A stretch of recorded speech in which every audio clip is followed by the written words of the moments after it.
বন্ধুরা এই গরমে খাবে শুধু বেল, আর সেই বেল দিয়ে বানানো হয় যদি আইসক্রিম, তাহলে ভীষণ টেস্টি হবে আর পেটের জন্য তো ভীষণ ভালো।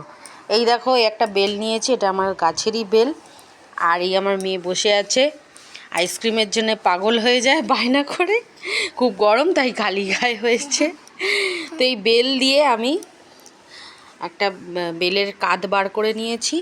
সেই কাঁধটাকে আমি ভালো করে ঘনত্বটা ওর বার করে নিয়েছি। এবার আমি ওর মধ্যে এক এক করে আইসক্রিমের মোলের মধ্যে ঢাকনাগুলো দিয়ে দেব, দিয়ে ডিপ ফ্রিজে দিয়ে দেব। দিলেই হয়ে যাবে আমার আইসক্রিম একেবারে প্রিপেয়ার্ড। তো আগের দিন আমি রাসনার জল দিয়ে করেছিলাম, ভীষণ সুন্দর টেস্ট হয়েছিল, তোমাদের দেখিয়েছিলাম। কিন্তু আজকের আমি বেল দিয়ে বানাবো, তো তোমরা দেখতে থাকো। এই আমি বানিয়ে নিলাম।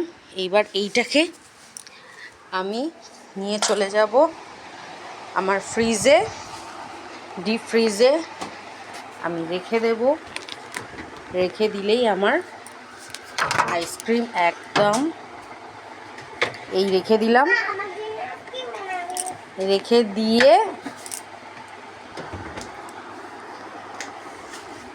ফ্রিজটাকে আমি অন করে দিলাম, ফার্স্ট আইজের জন্য ফার্স্ট আই করে দিলাম, দিয়ে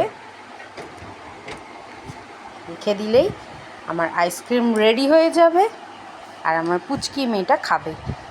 তো চলো, ওয়েট ফর দ্য আইসক্রিম। আজকের মতো ভিডিও এখানেই শেষ করলাম। টাটা।